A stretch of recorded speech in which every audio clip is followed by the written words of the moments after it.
Terima kasih Bapak Yahweh, berbicaralah kepada kami mempelai-mempelai kudus Adoni Swamasya siap untuk mendengarkannya. Di dalam nama Yahweh Elohim Zebaot, Besem Adoni Swamasya Wirokodes, kami sambut Dafar Elohim, Dafar Adoni Swamasya. Haleluya, amin. Ya, silakan duduk, mempelai-mempelai Adoni Swamasya. Sahabat Salam, bagi kita semua, baik yang hadir pada saat ini, yang hadir secara offline, maupun juga mempelai-mempelai Adoni Swamasya yang hadir secara online. Puji Bapak Yahweh ya, kita sudah memasuki bulan terakhir di tahun 2024, dan kita sebentar lagi akan mengakhiri 2024, masuk ke 2025 ya. Artinya waktunya sudah semakin dekat. Kita percaya semuanya ada batasnya ya. Sebagaimana kita mengerti ya bahwasanya Yahweh itu, YYRH Ehad itu melakukan penciptaan itu di 7 hari ya. Hari pertama hingga hari ke-6 dan hari ke-7 dia beristirahat.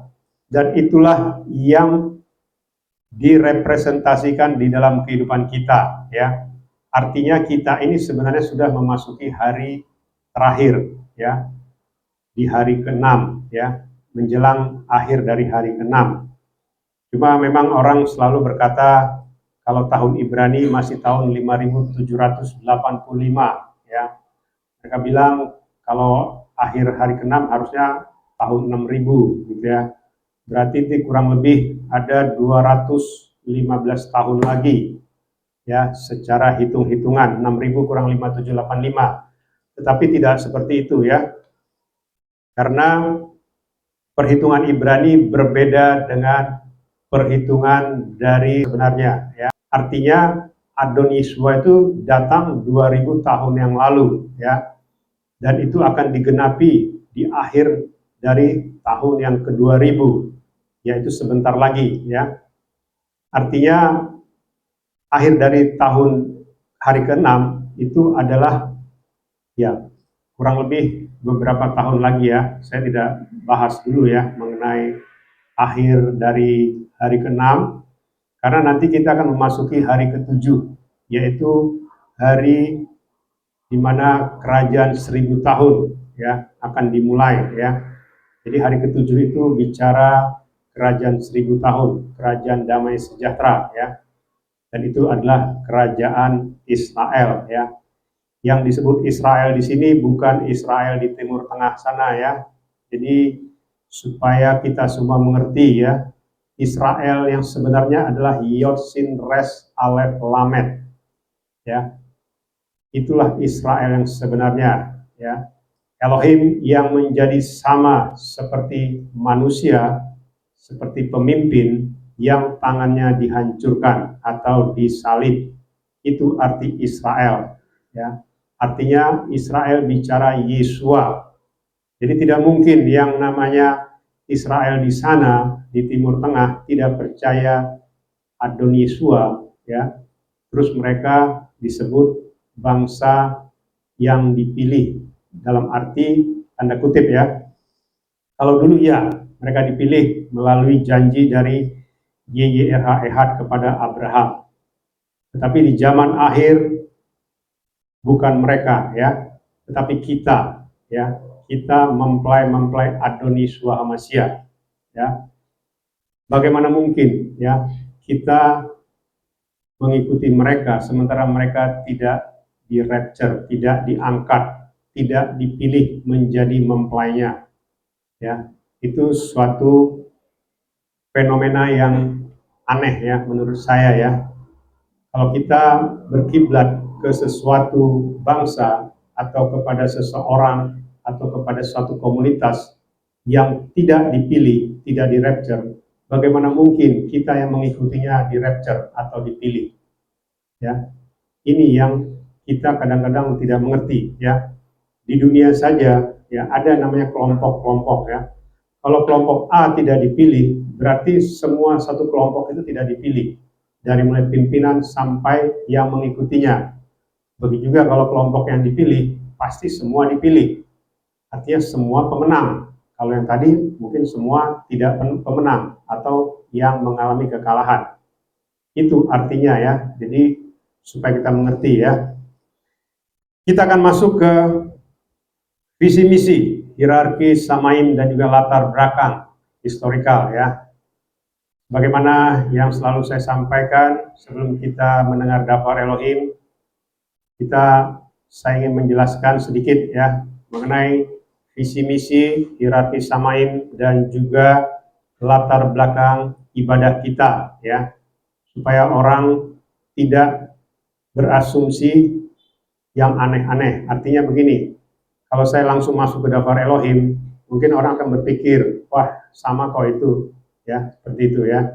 Tetapi kalau kita melihat dulu dari atas, jadi ketika Daftar Elohim nanti disampaikan, jadi yang mendengar juga bisa mengerti alurnya ya, kenapa itu bisa terjadi ya. Visi kita adalah masuk ke surga, masuk ke samaim dalam kondisi hidup-hidup. Ya, nanti kita lihat ya, karena Daftar Elohim kita pada saat ini berhubungan dengan pengangkatan atau rapture dan juga berhubungan dengan kematian kekal ya. Jadi artinya kita ini yang hidup ini ya, ini kita akan diangkat hidup-hidup. Ya, banyak orang nggak mengerti. Loh, kalau diangkat hidup-hidup, rohnya kemana Pak? Ini yang sering menjadi pertanyaan dari orang-orang yang tidak tahu. Ya, rohnya kemana katanya? Ya, dia tidak tahu apa arti roh, ya, apa arti tubuh jasmani, apa arti jiwa, dia tidak tahu ya. Artinya, jadi seolah-olah orang ke surga itu hanya dengan roh. Ya, dia tidak tahu apa arti hidup di surga ya, karena pertama tidak mengerti, pengajarannya salah. Kedua, belum pernah mengalami yang namanya pengalaman pribadi, pengalaman roh ya. Itu artinya ya, kenapa mereka selalu bertanya kalau diangkat nanti rohnya kemana, terus dikuburnya di mana dan sebagainya ya. Banyak pertanyaan-pertanyaan yang sering saya dengar seperti itu ya dari orang-orang di sekitar kita. Itulah visi kita ya.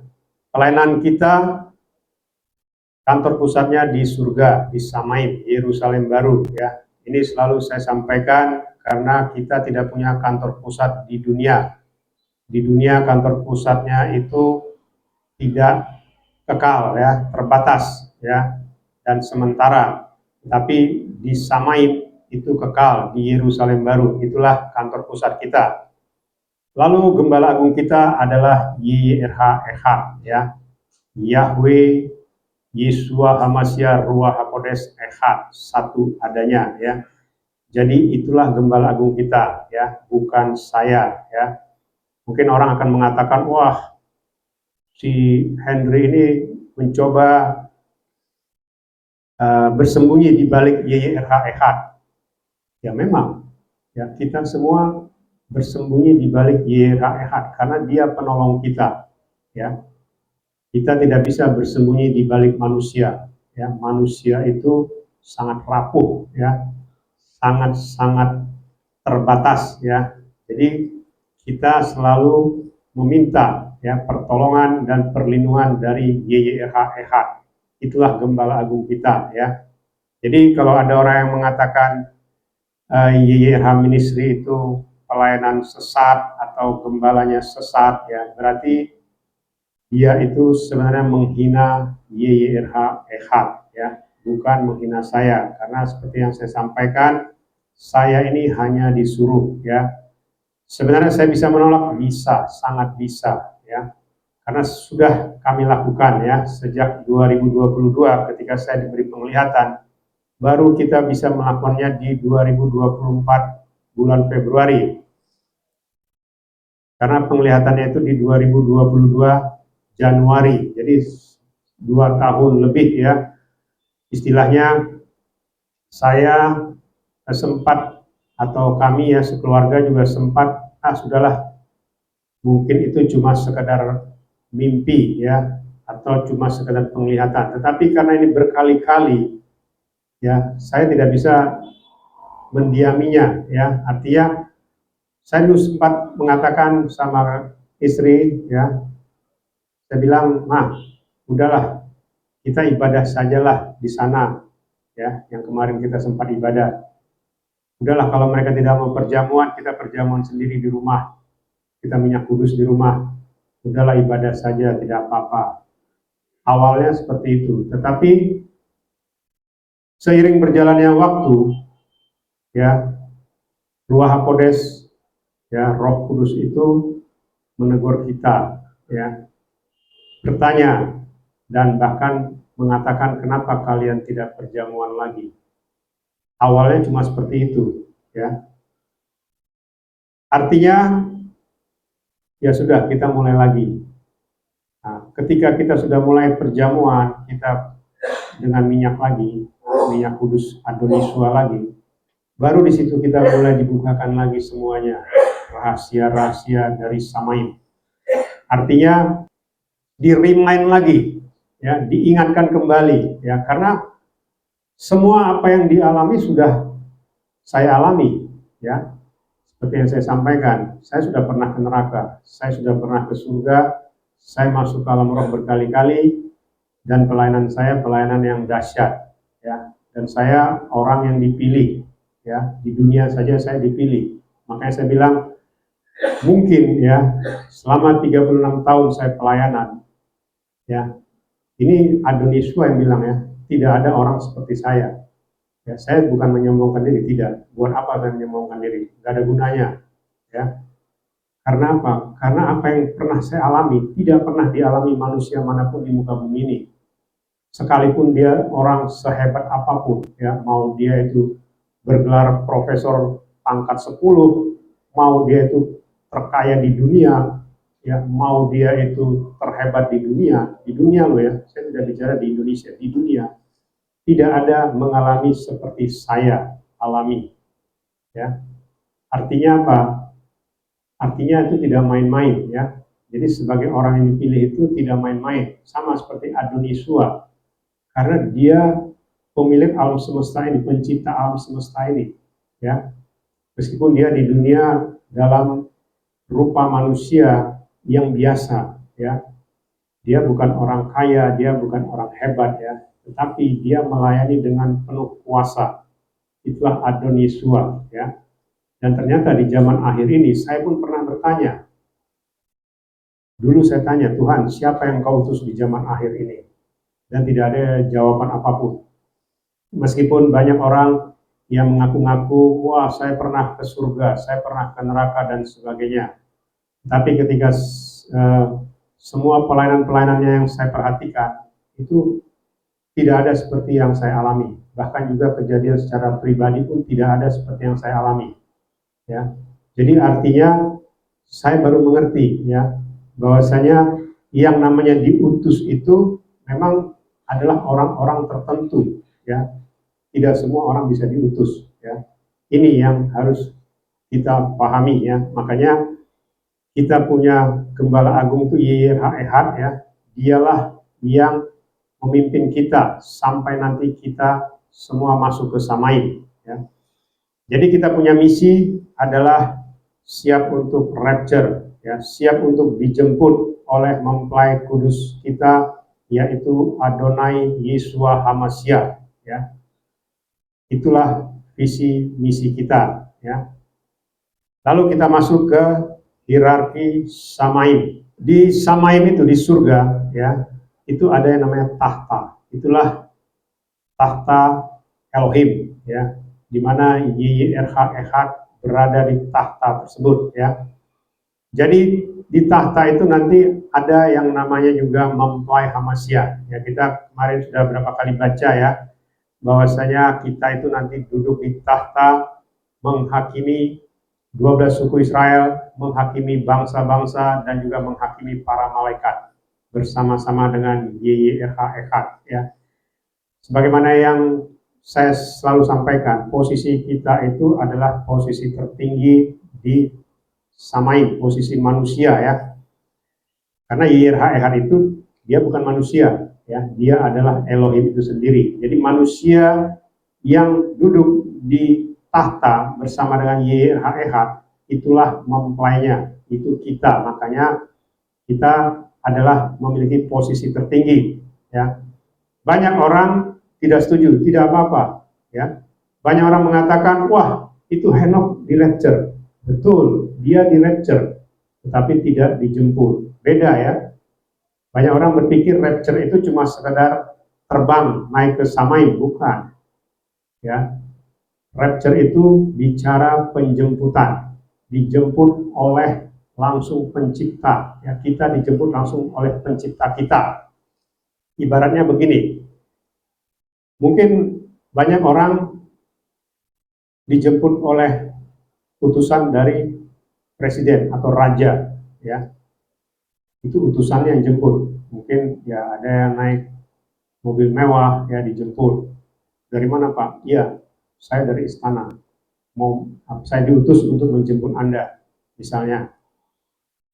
Itu utusan yang menjemput. Tetapi ketika presidennya atau rajanya langsung datang ke tempat kita, menjemput kita, kira-kira beda nggak utusan yang menjemput dengan langsung presidennya atau rajanya menjemput kita? Itu beda, ya, sangat-sangat beda, ya. Karena ketika raja menjemput, ya, itu seluruh wilayah tersebut harus steril, ya.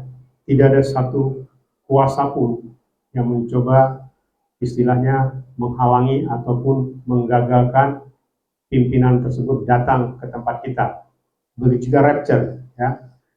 Begitu pencipta kita datang menjemput kita, tidak ada satu kuasa pun yang bisa menghalanginya, ya. Itulah hebatnya, ya, mempelai ini, ya. Jadi mempelai ini saat ini belum ada sebenarnya, ya, belum ada. Jadi baru YYHEH, dan mempelai ini nanti pada saat rapture baru dia ada, ya. Kenapa? Karena disitulah mempelai itu nanti yang akan bersama-sama dengan YYRHEH, ya. Ini banyak yang orang berpikir, wah, kenapa kamu mengklaim di atas nabi, ya, di atas rasul dan sebagainya, ya. Sebagaimana yang pernah saya sampaikan, ya, nabi itu belum ada penggenapan apapun mengenai keselamatan, ya. Nabi itu hanya diutus untuk memberitakan saja bahwasanya Yahweh Elohim atau YYRHEH itulah pencipta alam semesta, ya.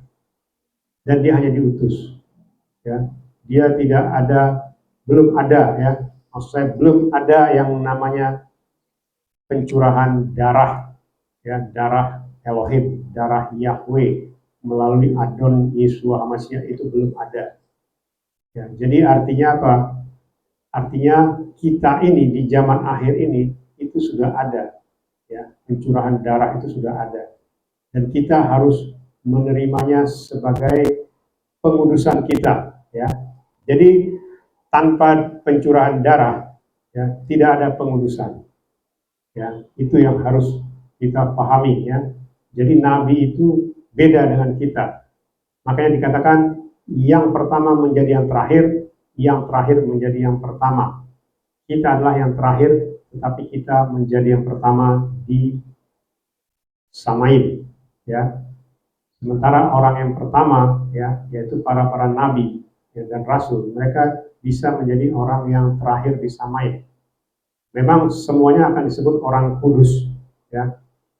Semua orang kudus, ya. Yang namanya di Samaim ya pasti orang kudus. Tidak mungkin orang tidak kudus masuk ke Samaim, ya. Makanya kitab suci selalu mengatakan orang-orang kudus, ya. Tapi orang kudus itu belum tentu mempelai. Tetapi mempelai itu sudah pasti orang kudus, ya. Sama seperti kalau istilahnya begini,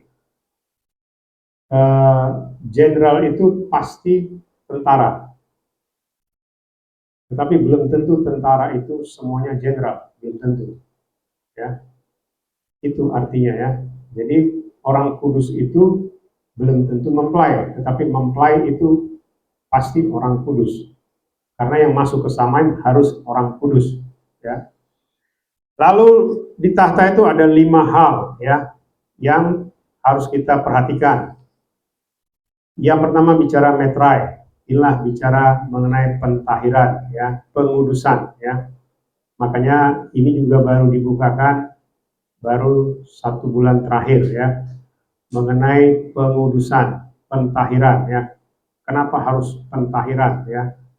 Karena memang definisi ya, baptiso atau baptisan dengan pentahiran itu harus menyatu ya. Jadi baptisan itu, baptiso itu ditenggelamkan artinya, tetapi belum tentu dikuduskan. Kalau pentahiran itu dikuduskan, itu bedanya. Maka kita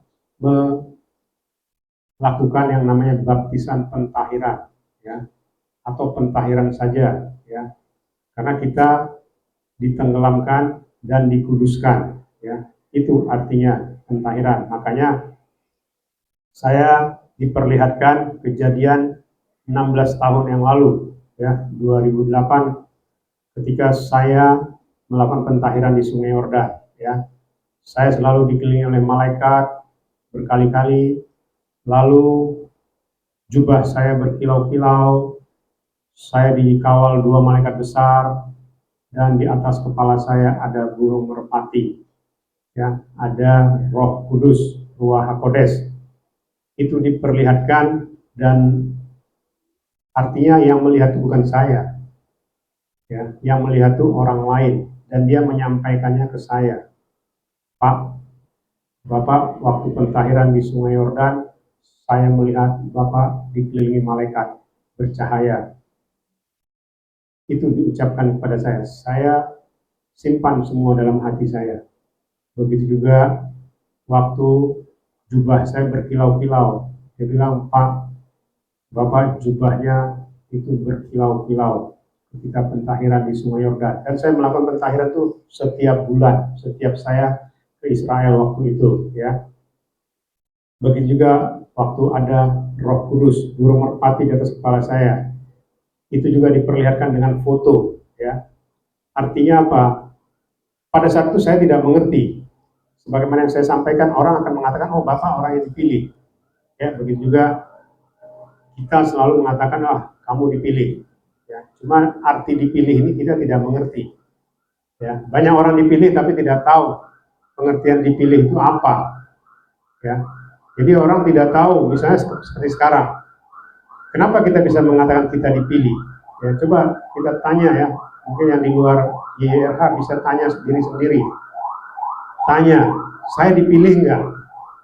Kalau dipilih itu apakah hanya karena menyebut nama Yahweh, Yeshua, Ruach HaKodes itu sudah dipilih? Belum tentu.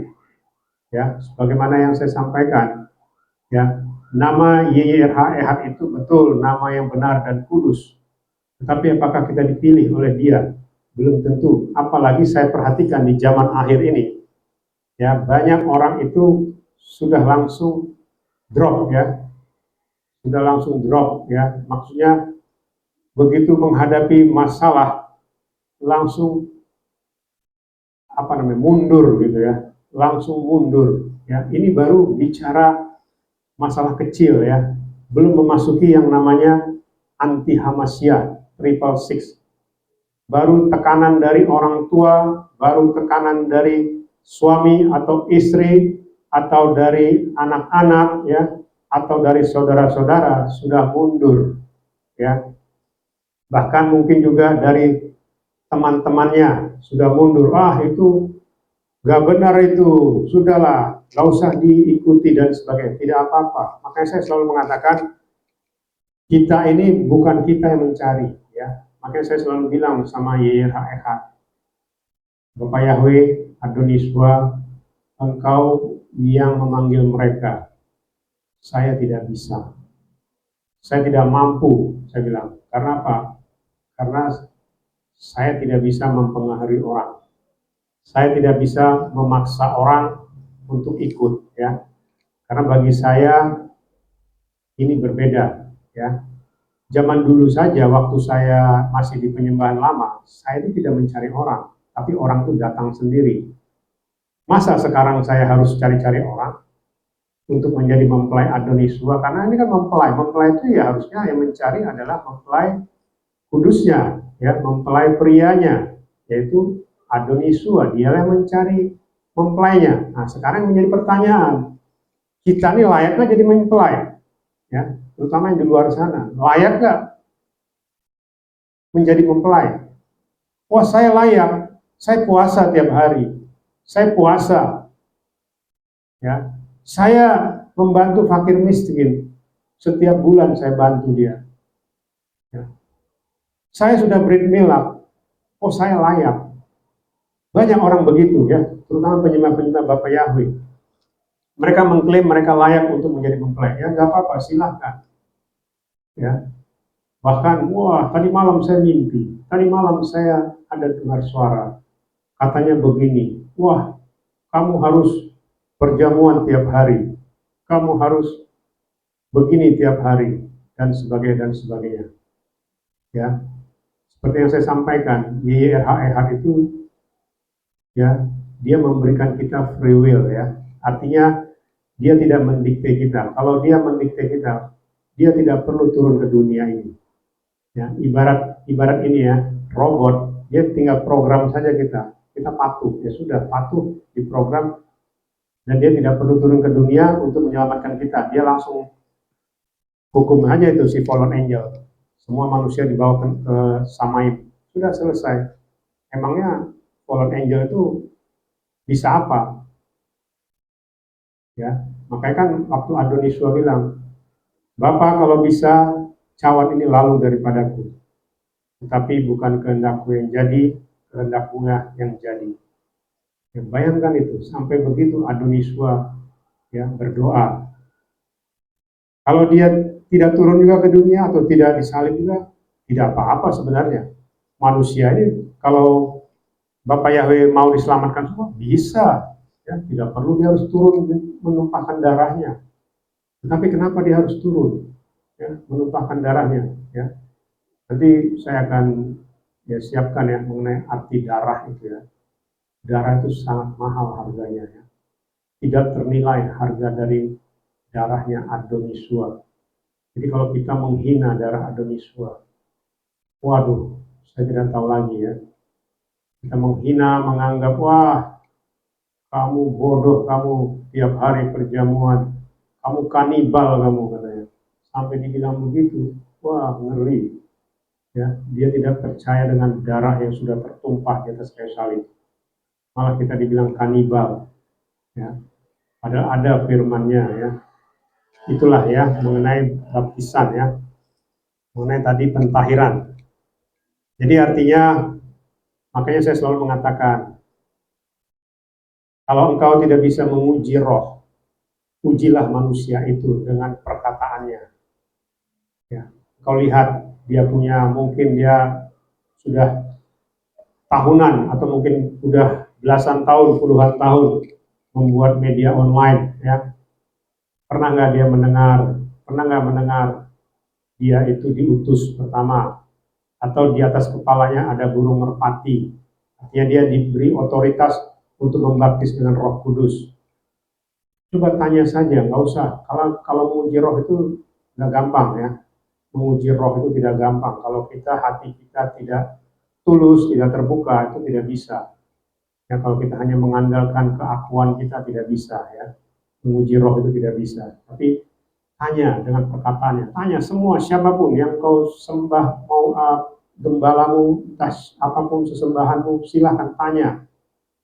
Bapak pernah ke surga nggak? Bapak pernah ke neraka nggak? Bapak pernah disiksa nggak? Bapak pernah bangkitkan orang mati nggak? Bapak pernah mencelikan mata orang buta nggak? Coba tanya, yang simpel-simpel aja tanya. Kalau mereka memang tidak pernah melakukan itu, ya sudah. Ngapain lagi kita percaya dengan hal-hal yang tidak benar? Ya, kalau dia saja tidak melakukan apa-apa, berarti yang di bawahnya juga tidak pernah melakukan apa-apa. Buat apa diikuti? Ya, artinya apa? Orang saja, Adonisua saja, ya, sampai ngomong ke orang Israel, ya, kalau kamu tidak percaya kepadaku, percayalah dengan perbuatan-perbuatanku. Karena apa yang aku lakukan, percayalah dengan pekerjaan-pekerjaan yang aku lakukan. Karena apa yang aku lakukan itu berasal dari Bapa. Ya, itu banyak orang tidak tahu. Karena di dunia ini, ya, yang namanya orang mati bangkit itu tidak ada. Tidak ada manusia, bahkan Satan sekalipun tidak bisa membangkitkan orang mati. Jangan dibilang nanti, wah itu nabi palsu katanya, itu gembala palsu. Oh, nabi saja belum, zaman nabi saja belum ada darah tercurah. Ya, makanya saya bilang level kita di atas nabi di zaman akhir ini. Ya, nabi saja tidak bisa melakukan itu. Makanya Adoniswa bisa melakukannya. Makanya percayalah dengan pekerjaan-pekerjaan aku lakukan. Karena dalam sejarah dunia tidak pernah ada yang namanya orang mati dibangkitkan, orang buta melihat, apalagi buta dari lahir ya. Orang lumpuh berjalan, ya. Orang tuli mendengar, orang koma dibangkitkan, kepala pecah dibangkitkan hanya hitungan kurang dari 1 kali 24 jam, sehat seperti sebelum mengalami kecelakaan dan sebagainya.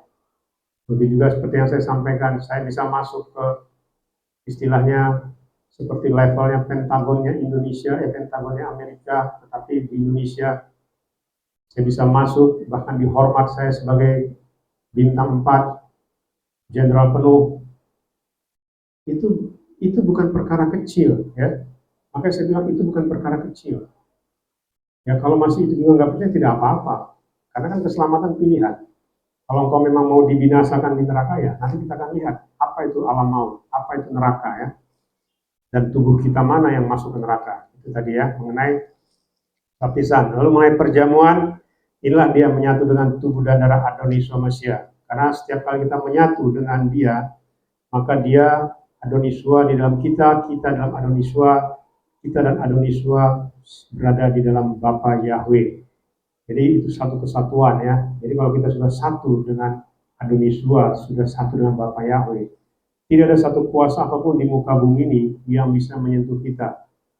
Begitu juga urapan kudus ya, minyak kudus. Ini juga karena setiap orang yang kesamain itu harus diurapi, dikuduskan dengan minyak kudus Adoniswa. Ya, tidak ada satu manusia pun yang bisa dihantar kesamain kalau tidak dikuduskan dengan minyak kudus. Ya. Jadi kalau engkau mengerti mengenai yang namanya seperti masuk kesamain itu harus dikuduskan, ya. Baik dikuduskan di dunia dengan minyak kudus maupun juga nanti dikuduskan di samain, ya, juga dengan minyak kudus, ya. Itu satu kesatuan, ya. Lalu Holy Family, ya. Holy Family ini menjaga hubungan, ya. Artinya begini, menjaga hubungan itu bukan berarti kita tunduk, ya. Tunduk dengan yang namanya pengajaran atau yang namanya ketaatan yang salah, ya. Kan kita kemarin sudah mendengar ya sahabat kemarin mengenai kutub nenek moyang, ya. Itu turun, ya. Jadi ketika orang tua kita atau kakek kita berbeda iman kepada kita, apalagi berbeda yang namanya cara pandang, terus kita manut, ya. Udah, kamu jangan panggil saya lagi, ini dan sebagainya, ya. Kamu harus menuruti saya, ya. Kalau kita sudah diintimidasi, ya, dengan seperti itu, sekalipun itu mungkin istri kita, suami kita, atau mungkin orang tua kita, atau anak kita, ya, kalau kita tidak punya prinsip yang benar, ya, sia-sia engkau menyembah Bapa Yahweh, ya. Saya sampaikan ya, mungkin kalau engkau mendengar, sia-sia engkau menyembah Bapa Yahweh kalau engkau diintimidasi sama Satan, ya. Satan saja sudah mengintimidasi, itu baru intimidasi dengan kata-kata, belum intimidasi dengan fisik, ya. Karena nanti memasuki masa aniaya itu intimidasi dengan fisik. Jadi bukan cuma sekedar tidak bisa membeli dan menjual.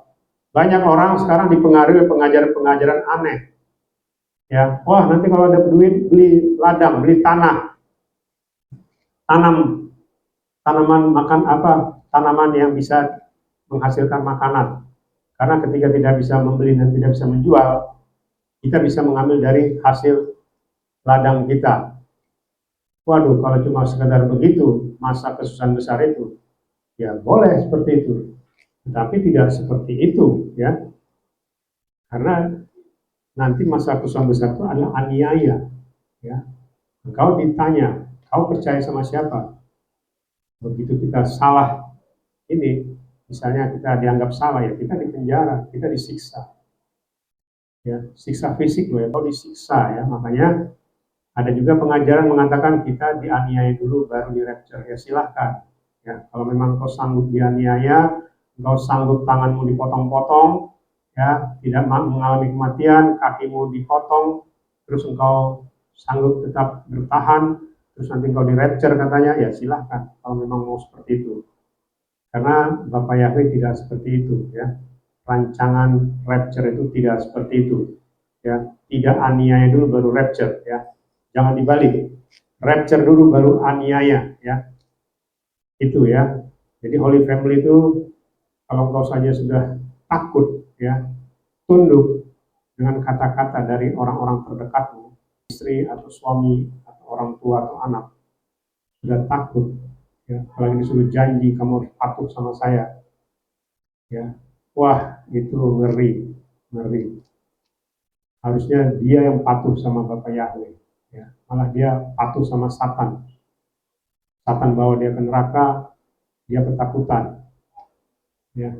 Yang lucunya, ini yang saya alami ya, udah 3 kali saya mengalami seperti ini ya, di penyembah Bapak Yahweh. Jadi ketika mau ditahirkan, ya, ini tiga-tiga kejadiannya mau ditahirkan, diintimidasi sama Satan, dan tiga-tiga ini dibawa ke neraka, dan dibilanglah saya membawa ke neraka. Wah, ngeri nggak? Seolah-olah saya membawa ke neraka. Jadi kalau dia ditahirkan, saya membawa dia ke neraka. Kalau kita saja sudah tunduk dengan intimidasi dari Satan, itu baru bicara melalui perkataan, belum melalui aniaya.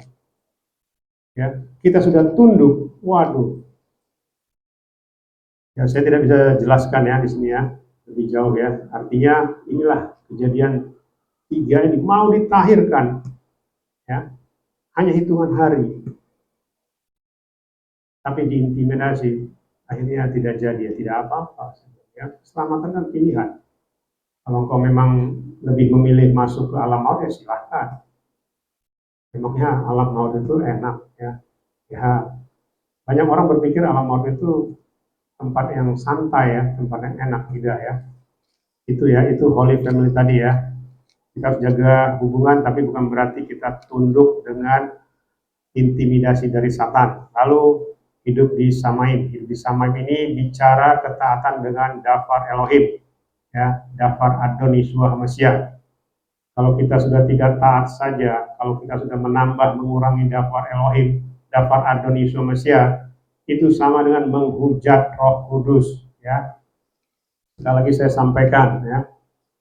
Kalau kita tidak taat dengan Dafar Elohim atau menambah mengurangi, ya, itu sama dengan menghujat Ruach HaKodesh. Tidak ada pengampunan, ya. Jangan dibilang, wah, kamu saja sudah menghujat. Apa yang saya hujat? Saya tidak pernah menghujat Ruach HaKodesh, ya. Kalau yang dikatakan banyak nabi meskipun melihat tetapi tidak melihat, meskipun punya telinga mendengar tapi tidak mendengar, itu ada firman-Nya ya. Jadi artinya berbahagialah kita yang bisa melihat di mana nabi saya tidak bisa melihat. Ya, raja orang benar saja tidak bisa melihat. Kita bisa mendengar, mereka tidak bisa mendengar. Itu ada firman-Nya ya.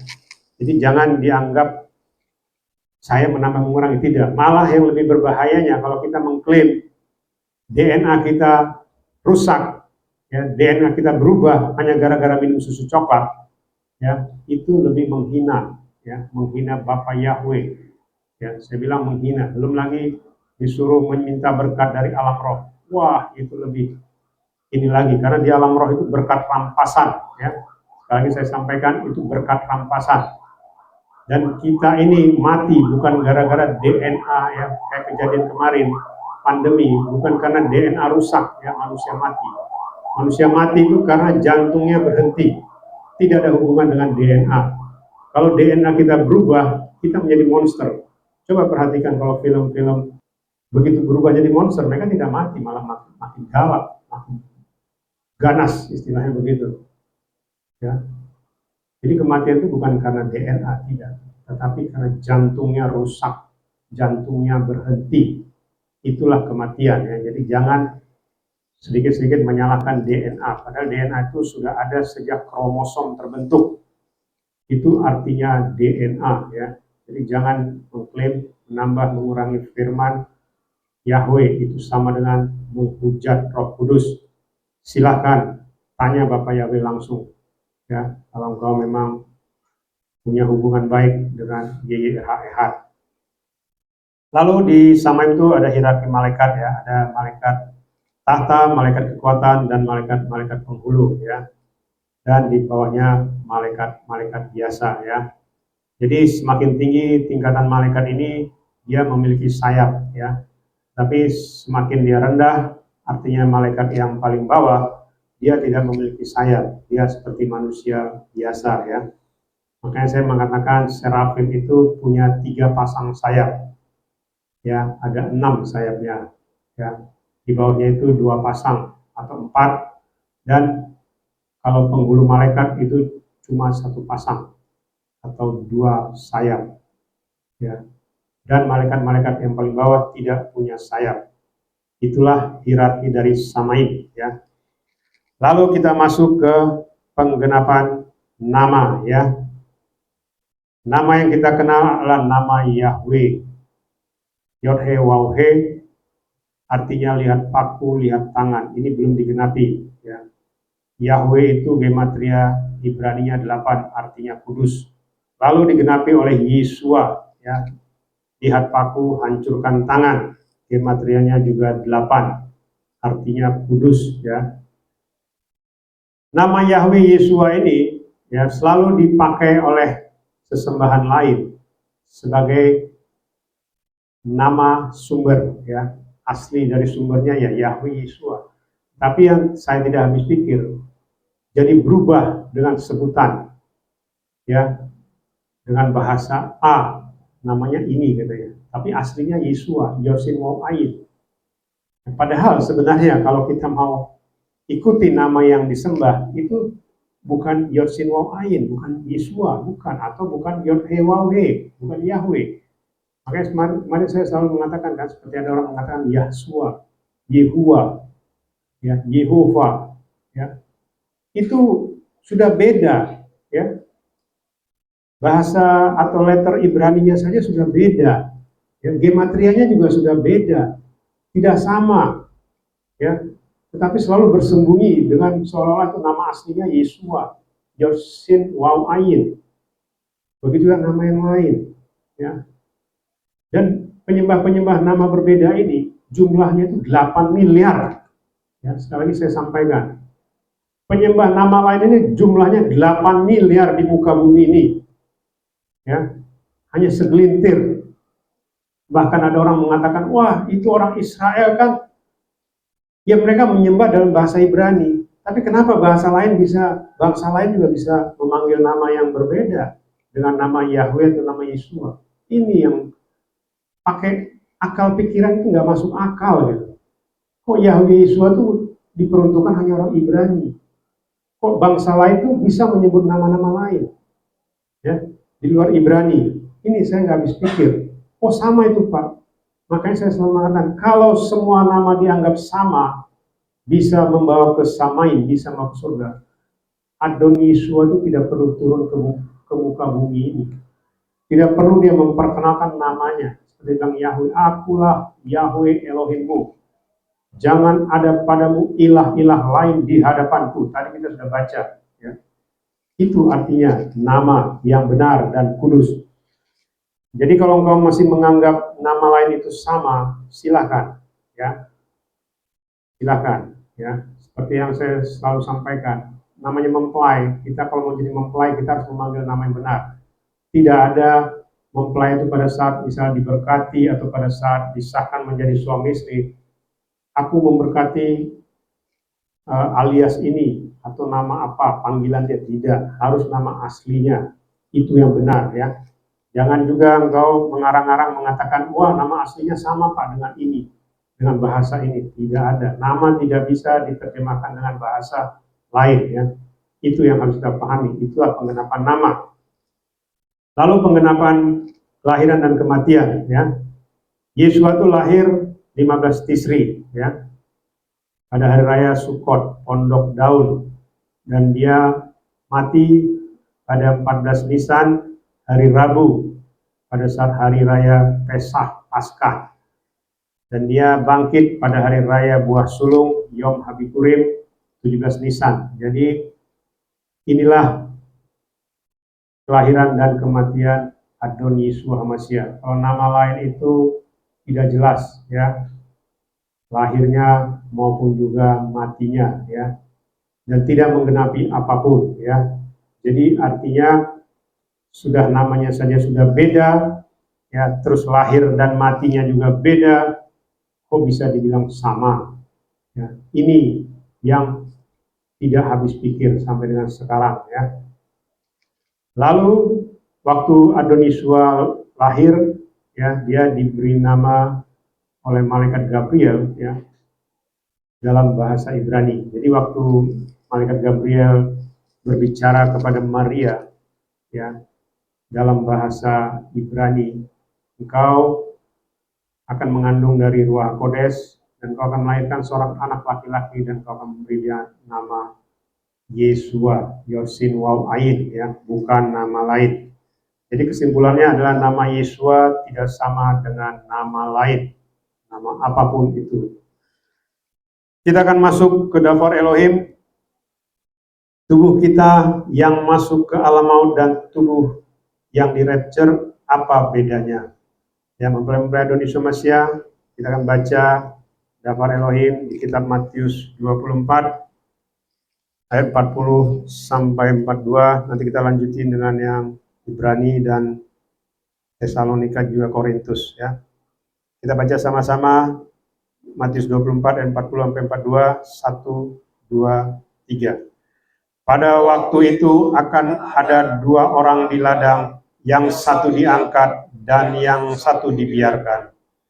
Dua orang wanita sedang menggiling dengan batu kilangan, yang satu diangkat dan yang satu dibiarkan. Oleh karena itu berjaga-jagalah, karena kamu tidak mengetahui kapan waktunya Tuhanmu datang. Ibrani 4 ayat 12, 1, 2, 3. Sebab firman Elohimlah yang hidup dan berkuasa, dan lebih tajam daripada pedang bermata dua manapun, juga sanggup membelah hingga terpisahnya jiwa dan roh, serta sendi-sendi dan sumsum-sumsum, bahkan sanggup membedakan pikiran-pikiran dan niat-niat hati. 1 Tesalonika 5 ayat 23, 1, 2, 3. Elohim damai sejahtera, dia sendiri kiranya menguduskan kamu sepenuhnya, dan kiranya roh dan jiwa dan tubuhmu seutuhnya terpelihara tanpa celah pada saat kedatangan Tuhan kita, Yeshua HaMashiach. 1 Korintus 15 ayat 51 sampai 53, 1, 2, 3. Lihatlah, aku mengatakan sebuah misteri kepadamu. Sesungguhnya kita tidak akan meninggal semuanya, tetapi kita semuanya akan diubah. Dengan seketika, dalam sekejap mata, pada sangkakala terakhir, sebab sangkakala akan berbunyi, dan orang-orang mati akan dibangkitkan dengan tubuh baka, dan kita akan diubahkan. Sebab seharusnya yang fana ini mengenakan kebakaan, dan yang tunduk pada kematian ini mengenakan keabadian. Haleluya, amin. Ya, jadi kita harus memahami, ya, bahwasanya pilihan itu cuma dua, ya. Ketika kita mati, kita kemana? Dan di zaman akhir ini, ketika kita akan di-rapture, kita kemana, ya? Dan kenapa di-rapture, ya? Saya akan baca rangkuman dulu, ya. Kedatangan Adon Yeshua HaMashiach akan mengangkat manusia yang sudah dipilihnya atau ditetapkannya, seperti yang difirmankannya bahwa ada yang diangkat atau rapture dan ditinggalkan. Semua perkataan yang diucapkannya tersebut menjelaskan bahwa situasi rapture adalah situasi di antara orang-orang yang saling kenal, ya, keluarga maupun teman, ya. Artinya begini, makanya tadi dikatakan ada 2 orang di ladang, ada 2 orang di tempat tidur, ada 2 orang di penggilingan, ya. Itu adalah bicara orang-orang yang saling mengenal, ya. Paham ya maksudnya? Kan tidak mungkin 2 orang di tempat tidur tidak saling kenal, pasti saling kenal, ya. Begitu juga 2 orang di ladang, ya, 2 orang di penggilingan pasti saling kenal, ya. Maka dikatakan itu adalah hubungan keluarga, teman, ya, maupun juga tetangga atau orang-orang sekitar, ya. Jadi bicara rapture itu adalah situasi kita saling mengenal, ya, dengan orang-orang sekitar kita. Lalu dikatakan kita terdiri dari tubuh jasmani, tubuh jiwa, dan juga tubuh roh, ya. Jadi di sini saya ingin ya mendeskripsikan lebih jelas, ya. Tubuh jasmani itu ya ini daging kita ini.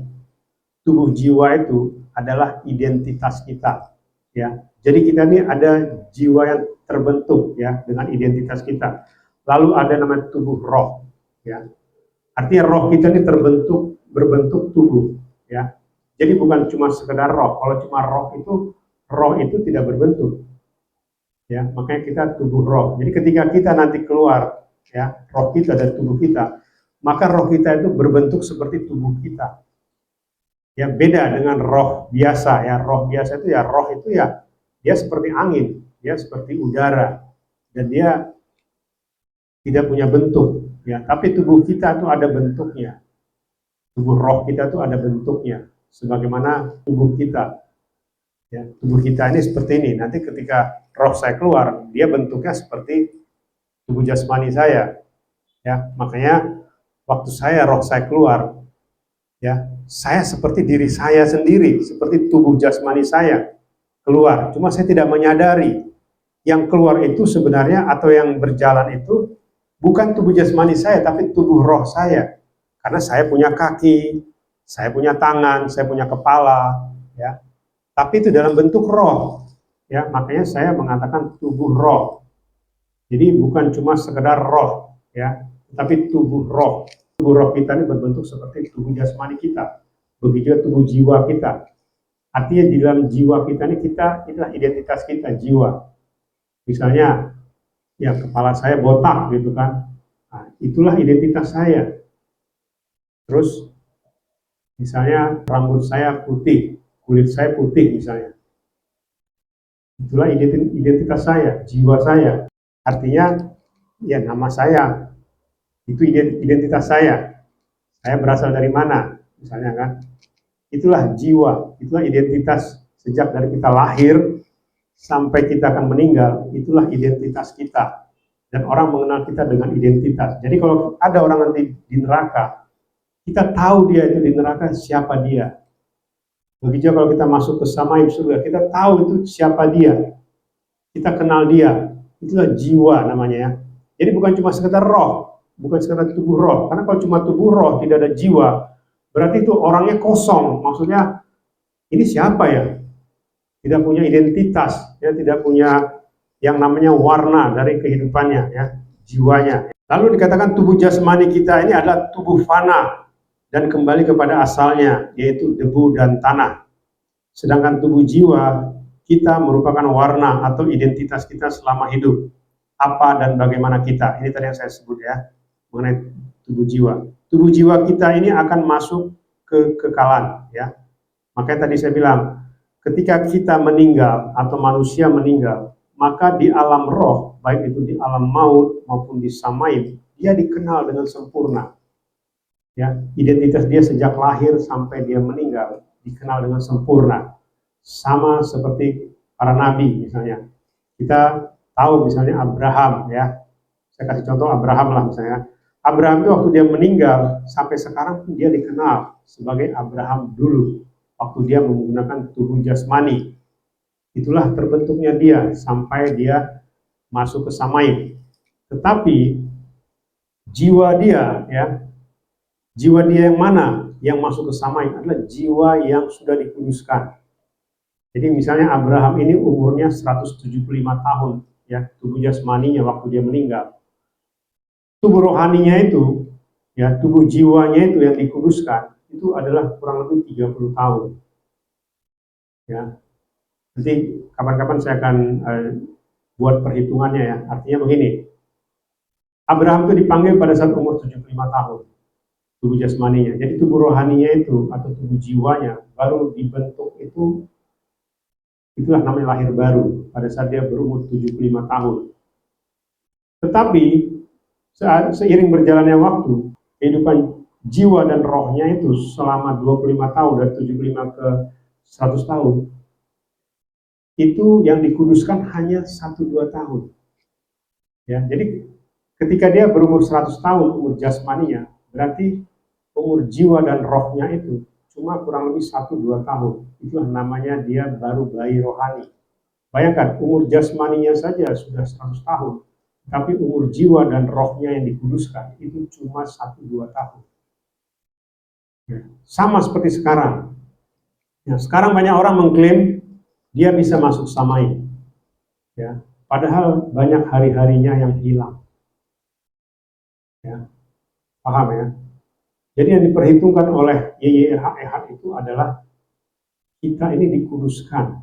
Ya, makanya jangan sampai hari-hari kita hilang. Ya, kalau kita misalnya hari ini berbuat jahat atau mengeluarkan kata-kata tidak benar, misalnya, itu bisa hilang hari-hari kita, tidak diperhitungkan oleh Bapak Yahweh. Makanya kita malamnya harus perjamuan. Supaya apa? Supaya hari itu diperhitungkan. Ya, hari-hari kita diperhitungkan dan itu dipulihkan, dikuduskan hari itu, sehingga tubuh rohani dan jiwa kita itu bertambah-tambah, ya, bertambah-tambah. Karena tidak ada orang masuk ke Samaim itu dengan tubuh jiwa dan rohaninya yang masih anak-anak, tidak ada, atau masih bayi. Karena tidak mungkin ada bayi, ya, sampai 100 tahun tetap bayi, tidak ada. Ya, makanya ini yang harus kita pahami ya. Banyak orang-orang penyembah Bapak Yahweh tidak mengerti. Mazmur 90 ayat 10 sampai 12 ya. Umur kami 70 tahun dan jika masih ada kekuatan 80 tahun. Tetapi kebanggaannya adalah susah payah dan kesia-siaan. Karena itu segera berlalu dan kami melayang lenyap ya. Ini bicara apa? Ini bicara hari-hari kita yang sia-sia, yang hilang begitu saja. Lalu ayat 11 dikatakan, siapakah yang mengetahui kekuatan murkamu dan amarahmu sesuai dengan rasa takut kepadamu? Lalu di ayat 12, maka beritahukanlah kepada kami agar menghitung hari-hari kami supaya kami dapat membawa hati yang bijaksana. Ya. Artinya hari-hari kita ini bisa hilang. Ya. Jadi sekalipun kita umur 70-80 tahun atau kita lama hidup ya, tapi kalau tidak satupun hari-hari kita diperhitungkan, itulah namanya menjadi tubuh kefanaan ya, tubuh roh kita fana. Makanya kalau tubuh fana itu ya tidak bisa masuk ke Samaim. Ya, sekalipun rohnya itu kekal, ya, tapi kekalnya itu masuk ke alam maut ya. Itu ya. Jadi kita harus mengerti ya apa arti yang namanya tubuh jiwa dan tubuh roh. Tubuh roh kita tadi ya, tubuh jiwa ya akan masuk ke kekalan. Tubuh roh juga merupakan bagian yang masuk ke dalam kekekalan ya.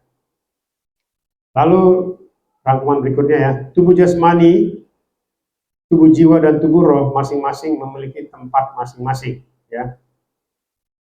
Tubuh jasmani akan masuk ke dalam tanah, kembali ke tanah. Tubuh jiwa akan masuk ke dalam kekekalan, yaitu dalam roh maupun alam Samaim. Tubuh roh akan masuk juga dalam kekekalan, yaitu di dalam roh maupun di alam Samaim. Ya, jadi ketika seseorang itu meninggal, maka tubuh jasmaninya akan terpisah dengan tubuh jiwa dan rohnya. Ya, jadi jiwa dan rohnya itu akan masuk di dalam alam kekekalan. Makanya yang harus dikuduskan adalah jiwa dan roh kita, karena dosa itu ada di situ, ya, di jiwa dan di roh. Ya, artinya itulah yang harus dikuduskan melalui tubuh dan darah. Ya. Makanya hari-hari ini harus kita pulihkan, ya, jangan sampai terlewatkan, ya. Misalnya dari pagi mungkin sampai sore kita berbuat salah, ya. Karena apa? Karena kalau kita berbuat salah di hari itu, maka itu tidak diperhitungkan sebagai kebenaran, ya. Maka itu hilang, hari-hari kita hilang.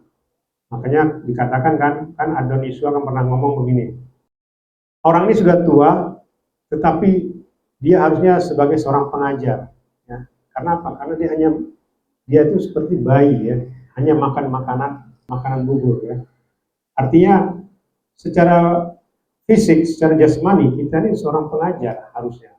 Kita ini seorang yang sudah dewasa, tetapi ternyata kita itu makanan kita masih makanan bubur, ya. Itu maksudnya Adon Yesua. Secara jasmani umurnya sudah tua, tapi secara jiwa dan roh dia itu masih bayi, ya, nggak ngerti apa-apa sejak dari lahir, ya, sampai dia meninggal.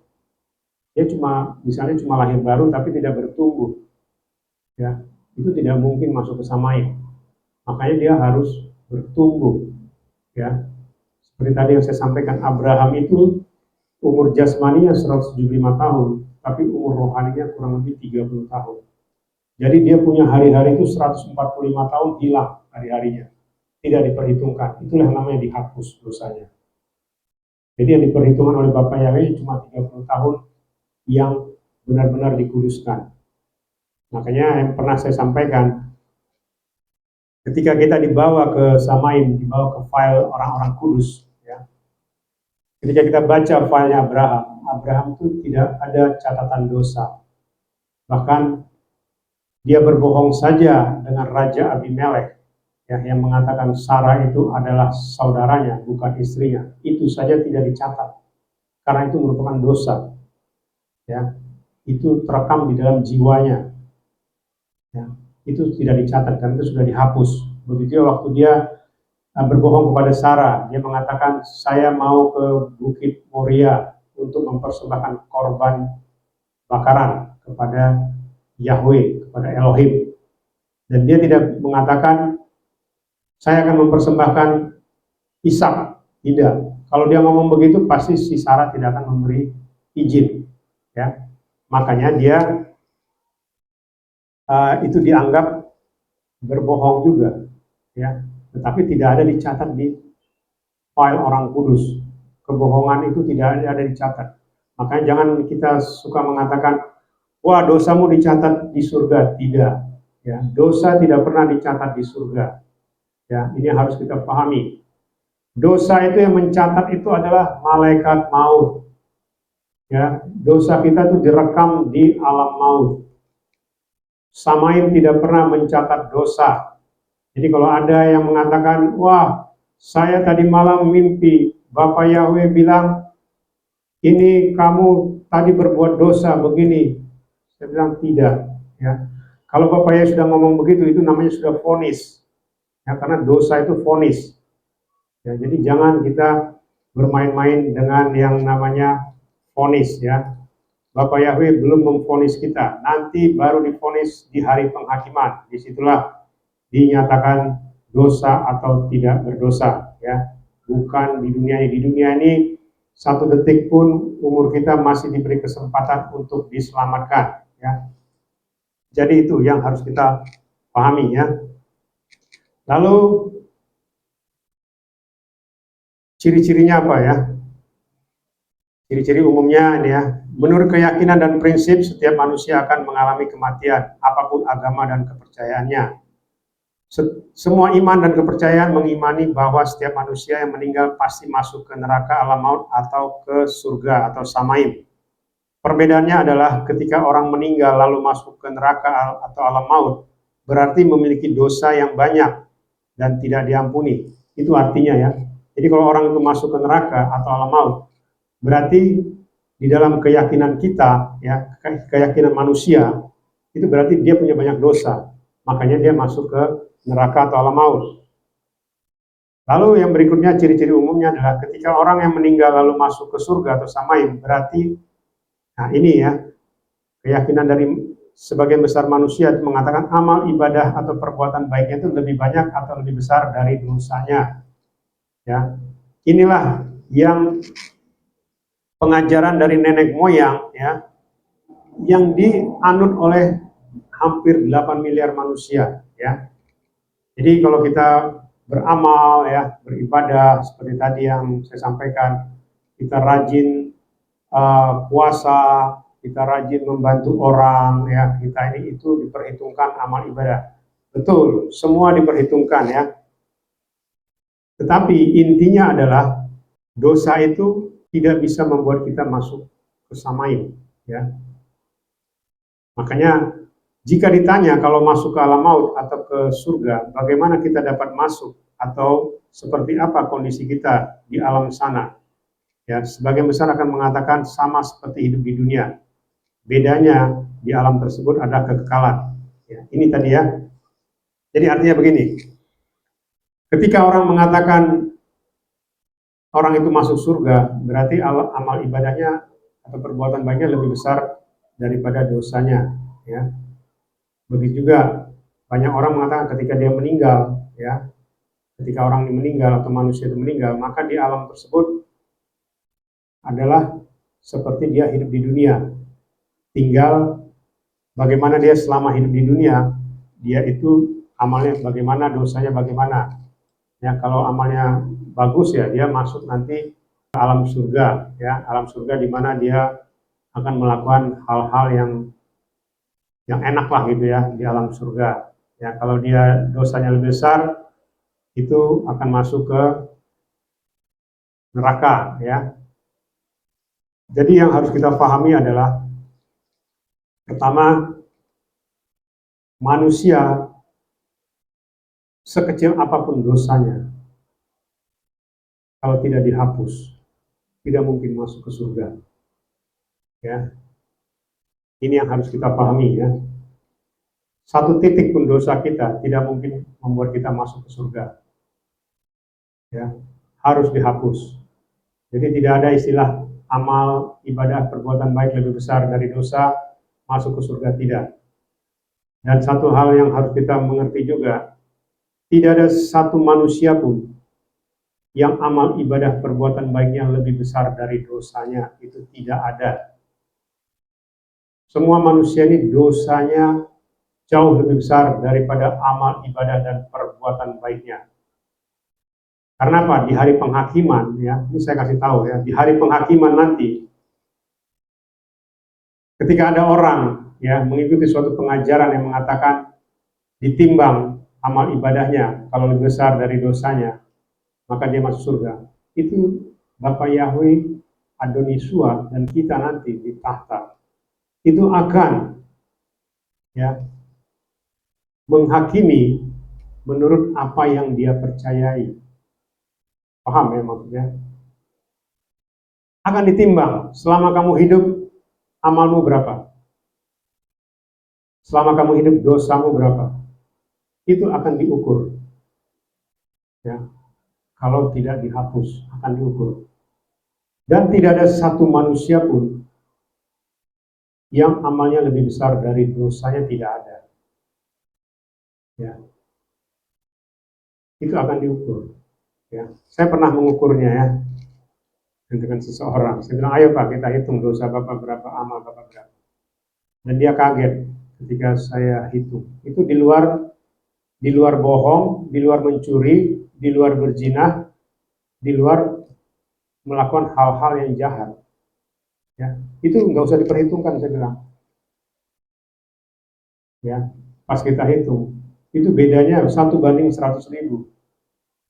Bayangkan, amalnya 1, dosanya 100.000.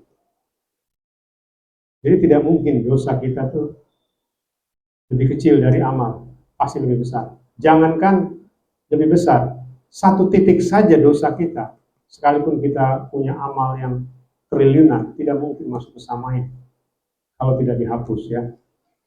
Ini yang harus kita pahami, ya. Lalu ciri-ciri khususnya adalah di dalam iman kepercayaan kita, di samping kematian normatif atau kematian normal, ada juga yang namanya tidak mengalami kematian. Itulah yang namanya rapture. Dan ini langsung masuk ke samaim. Tetapi orang yang mengalami kematian tetap memiliki dua kemungkinan untuk dapat masuk ke samaim atau surga atau ke neraka atau alam maut.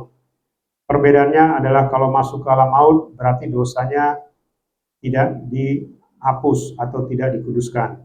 Itu ya artinya ya, secara iman kepercayaan kita ya. Jadi kalau ada orang itu masuk ke alam maut berarti dosanya tidak diampuni, tidak dikuduskan ya.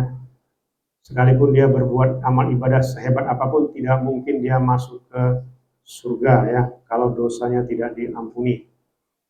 Lalu ciri-ciri khususnya, apalagi kalau masuk ke samaim atau surga, berarti dosanya diampuni atau dikuduskan. Ya, seperti tadi saya sampaikan. Kalau menurut iman kita, ya iman kepercayaan kita, ya penyembah-penyembah Bapak Yahweh, ya di YRH ministry ini, ya artinya kalau kita itu kesamain, itu berarti kita tidak punya dosa lagi. Ya, jangan dibilang, wah enak aja kamu nggak punya dosa. Emangnya kamu nggak pernah begini-begini? Bukan. Ya, artinya tidak punya dosa itu kita sudah diampuni, dikuduskan. Ya, bukan cuma sekedar diampuni, tetapi dikuduskan. Ya,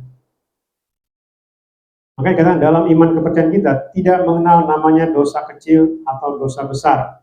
Sekecil apapun dosa itu jika tidak dikuduskan maka akan masuk ke alam maut, masuk ke neraka ya. Orang masuk ke neraka maka tubuh rohnya yang akan mengalami siksaan ya. Nah, ini tadi ya. Artinya begini. Ketika orang itu meninggal ya dan dosanya tidak diampuni.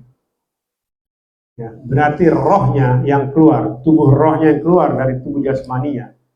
Dan sebagaimana yang pernah saya sampaikan ya, maka tubuh rohnya ini awalnya itu dia akan masih melihat orang-orang yang hidup di sekitarnya.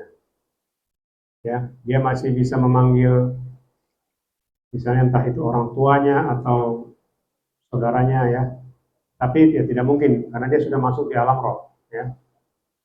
Dan disinilah ya, di alam roh inilah manusia-manusia yang tidak masuk ke samain, ke surga, disinilah dia disiksa. Ya, mungkin kita akan bertanya, banyak orang berpikir begini, wah nanti saya akan hadapi itu makhluk-makhluk atau malaikat-malaikat maut yang mencoba menyentuh saya. Tidak bisa. Ya.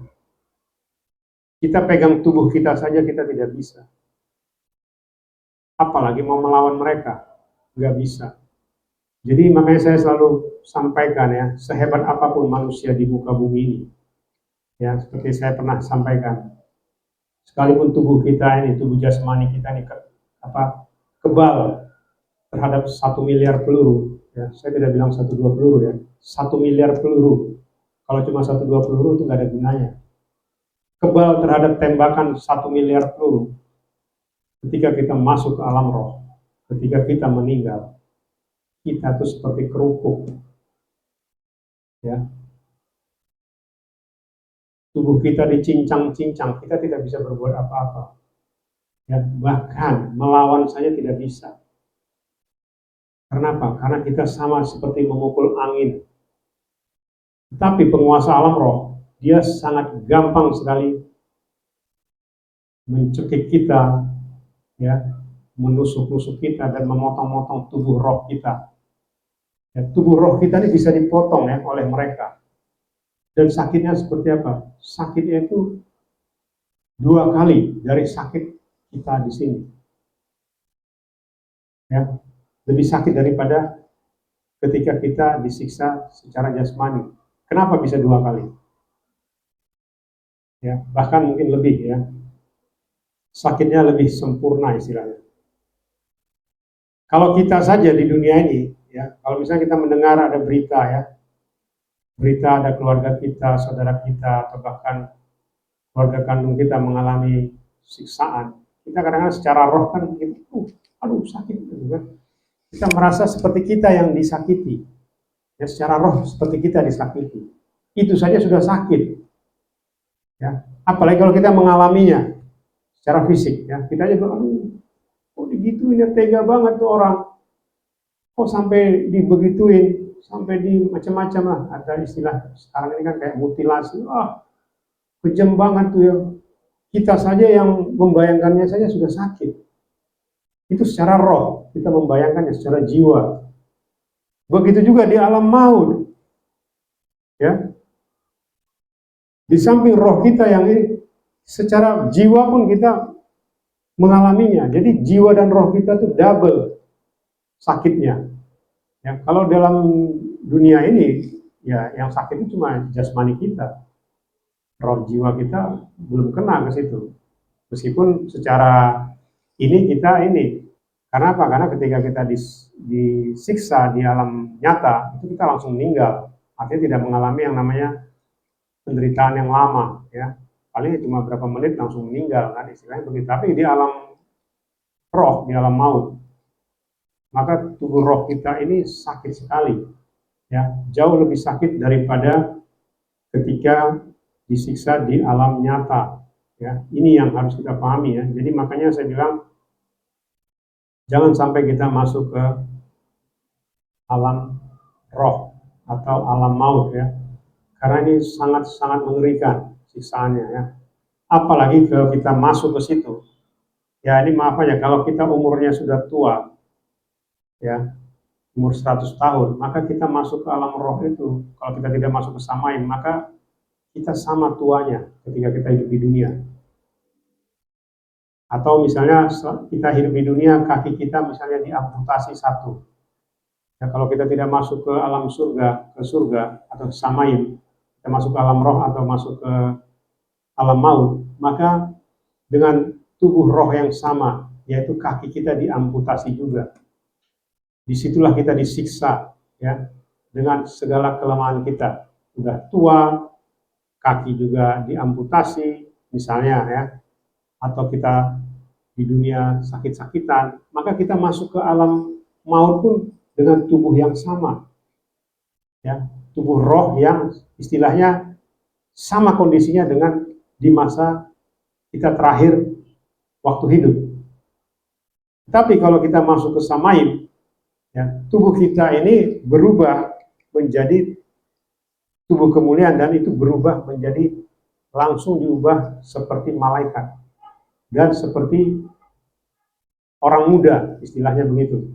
Jadi misalnya ketika kita meninggal umur 100 tahun, ketika kita masuk surga, maka kita itu seperti umur 20-an akhir atau 30-an awal, ya. Seperti Adonisua, ya.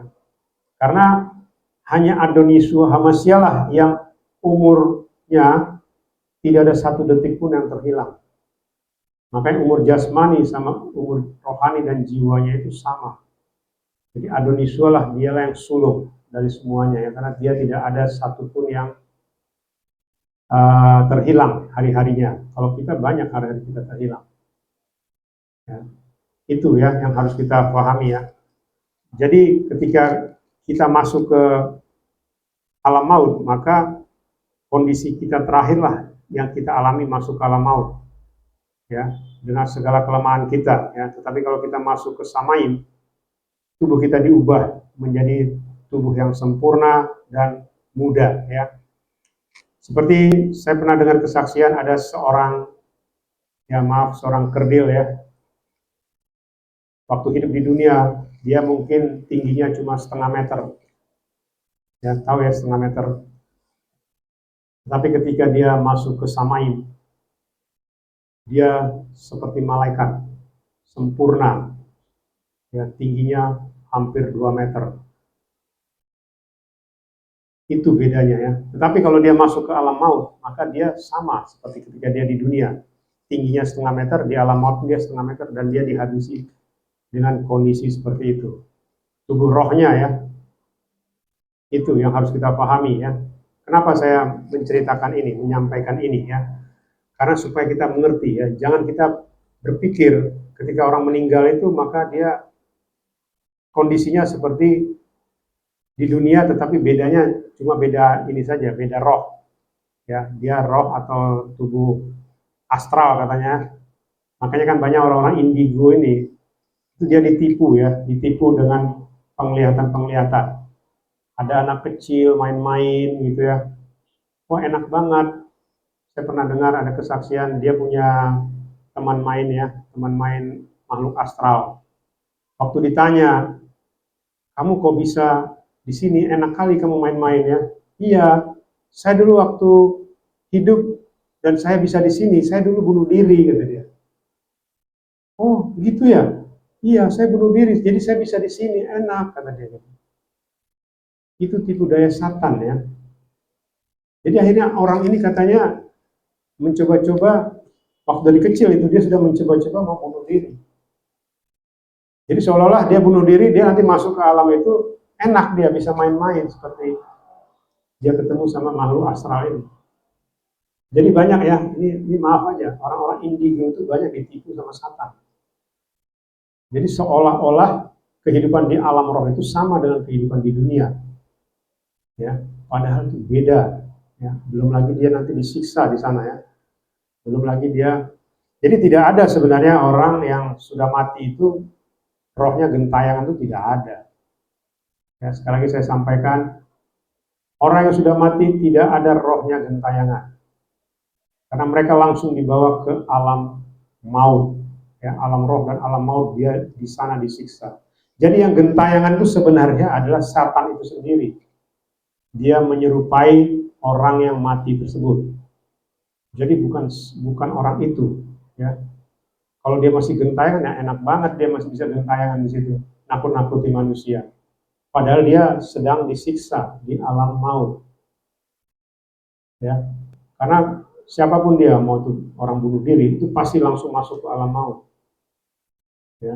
Dan dia disiksa, dan tidak mungkin rohnya keluar dari alam maut untuk menakut-nakuti manusia, tidak. Yang nakut-nakuti itu bukan dia, bukan yang meninggal tersebut, tetapi Satan yang menyamar sebagai orang yang meninggal tersebut. Itu ya. Nah, saya teruskan dulu ya ciri-cirinya tadi ya. Oke, saya ulangi lagi. Kalau masuk ke Samaim atau surga berarti dosanya diampuni. Dalam iman kepercayaan kita tidak mengenal namanya dosa kecil, dosa besar. Sekecil apapun dosa itu jika tidak dikuduskan maka akan masuk ke neraka. Orang masuk ke neraka maka tubuh rohnya yang akan disiksa ya. Itu tadi saya sampaikan ya. Tubuh roh kita disiksa ya. Dalam kondisi seperti kita terakhir waktu hidup. Kalau kita tua, ya kita tua disiksa. Kalau tubuh kita, misalnya tadi kaki kita tinggal satu, atau tangan kita tinggal satu, ya kita disiksa dengan kondisi yang sama. Atau misalnya tinggi kita cuma, tadi saya bilang 50 cm, ya kita disiksa dengan kondisi yang sama, tinggi 50 cm. Nah, tetapi, kalau yang di rapture ya, kesamain ya, nah inilah dia menggunakan tubuh kemuliaan ya. Jadi pada saat kita di rapture nanti, tubuh kita ini diangkat dan diubah. Ya, diubahnya itu sempurna ya dengan tubuh kemuliaan. Tadi saya sampaikan, kalau ada misalnya yang di rapture yang tingginya cuma 50 cm, begitu dia di rapture sampai ke Samaim, maka tingginya sempurna seperti malaikat. Ya, hampir-hampir 2 meter ya, 180-an ya, atau 190. Itu ya yang harus kita pahami ya. Jadi saya ini lagi ya, ketika kita meninggal maka tubuh jasmani kita akan dikuburkan dan tubuh roh dan jiwa kita akan masuk ke alam roh.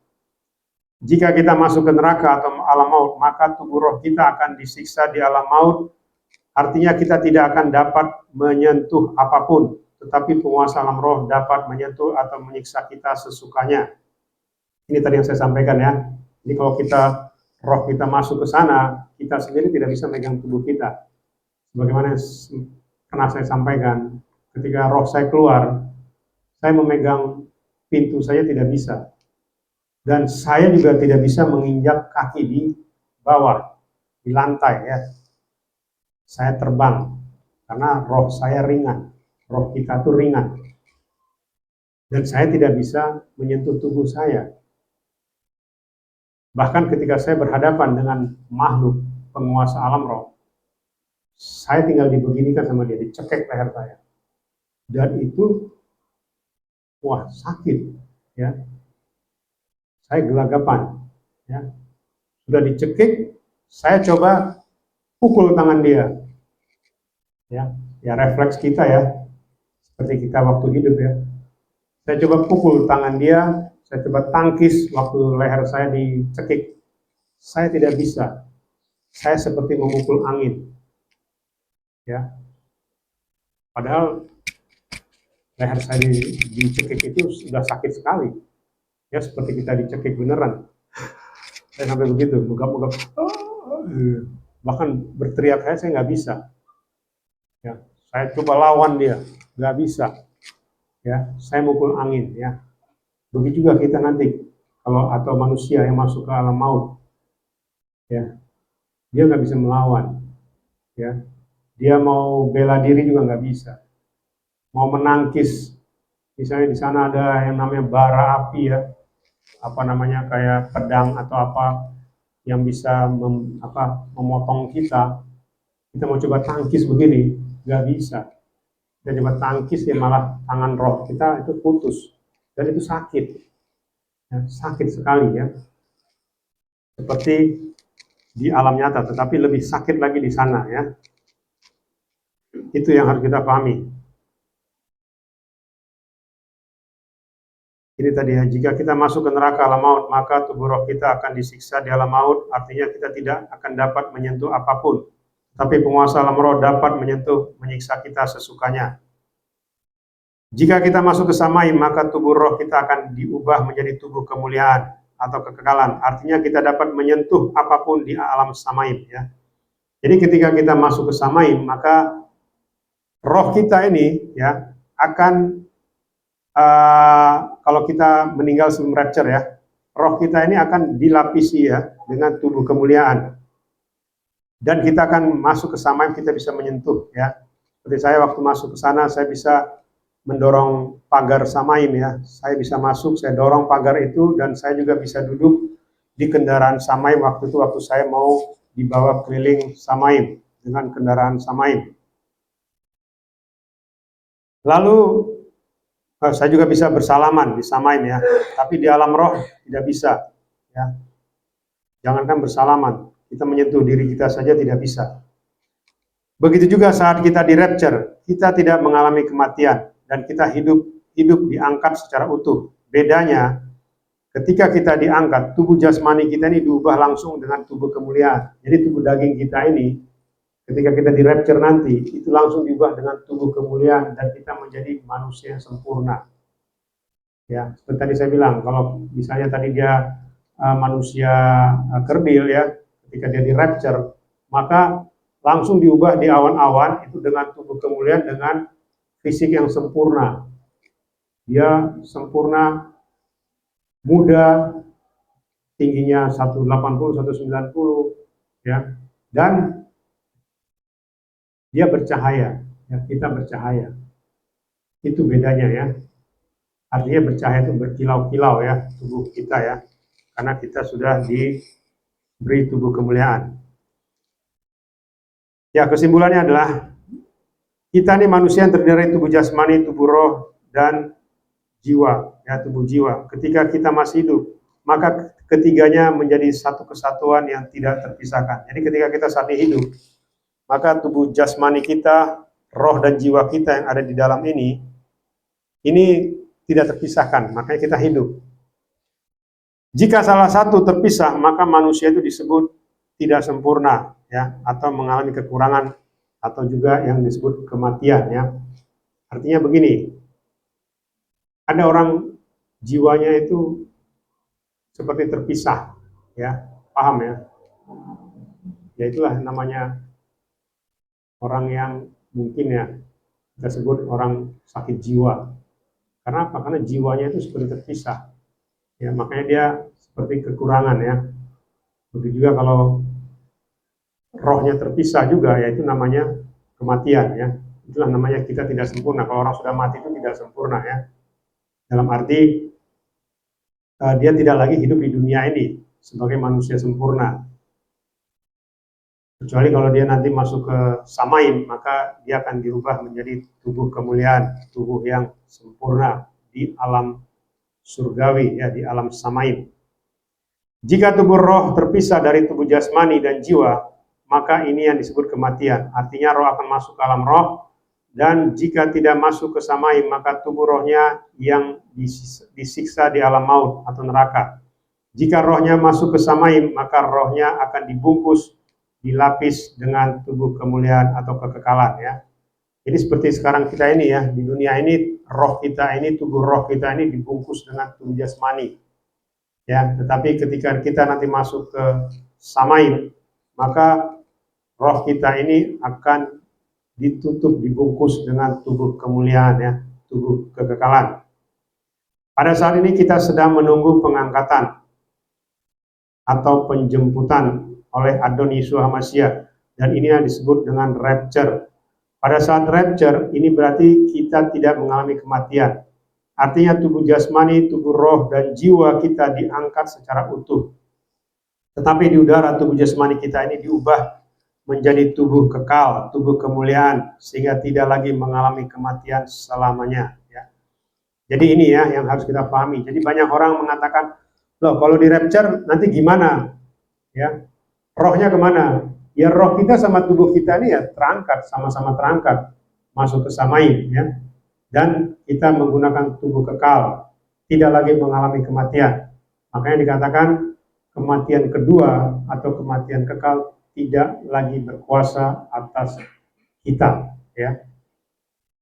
Begitu juga ketika orang-orang, ya, yang mungkin sudah duluan meninggal, ketika mereka masuk ke Samaim, maka mereka juga tidak akan mengalami kematian kedua atau kematian kekal, ya. Itu yang harus kita pahami, ya. Jadi kita harus mengerti ketika roh kita terpisah, kalau kita masuk ke alam maut berarti kita disiksa, ya, tubuh roh kita disiksa. Karena tubuh jasmani kita kembali ke tanah. Tapi ketika kita masuk ke Samaim, begitu juga pada saat kita di rapture, maka tubuh kita berubah menjadi tubuh kemuliaan, yaitu tubuh kekal sampai selama-lamanya. Jangan sampai terlambat, masih ada waktu. Bapa Yahweh, Elohim Zebaot, Besem Adoni Shomasya Wirakodes, memberkati dan memimpin kita sampai kita semua mempelajari di rapture, masuk ke Samaim, surga kekal, Yerusalem baru. Haleluya, amin. Ya, kita bersatu dalam doa. Kami mengucap syukur Bapa Yahweh, Engkau sudah berbicara kepada kami mempelai-mempelai kudus-Mu Adon Yeshua Mashiach, dan biarlah daftar-Mu Adon Yeshua, dan apa yang kami dengar, biarlah itu menjadi rema dalam kehidupan kami, dan berbuah-buah 30, 60, bahkan sampai 100 kali ganda. Dan nama Bapa Yahweh, nama Adon Yeshua Mashiach, nama Ruach Kodes, senantiasa dipermuliakan sampai selama-lamanya. Terima kasih Bapa Yahweh, biarlah Engkau sendiri yang memimpin kami sepanjang hidup kami. Dan Engkau Adon Yeshua Mashiach yang senantiasa melayakkan kami untuk menjadi mempelai kudus-Mu sampai selama-lamanya. Terima kasih Bapa Yahweh, terima kasih Adon Yeshua Mashiach, terima kasih Ruach Kodes. Sebentar kami akan menyatu dengan Engkau Adon Yeshua Mashiach melalui tubuh dan darah-Mu, dan juga dikuduskan dengan minyak kudus-Mu. Dan biarlah kekudusan-Mu, kebenaran-Mu, kemuliaan-Mu senantiasa menguduskan kami, membenarkan kami, dan memuliakan kami menjadi mempelai kudus-Mu Adon Yeshua HaMashiach. Sehingga nanti ketika Engkau datang Adon Yeshua HaMashiach, Engkau datang menjemput kami mempelai kudus-Mu dari YRH Ministry. Kami terbang ke awan-awan pada saat rapture, masuk ke dalam kerajaan Samaim pada pesta perjamuan anak domba di rumah Bapa Yahweh Elohim Zebaot sampai selama-lamanya. Terima kasih Bapa Yahweh. Kami sambut tubuh dan darah-Mu Adon Yeshua Mashiach dan minyak kudus-Mu. Haleluya. Amin. Ya.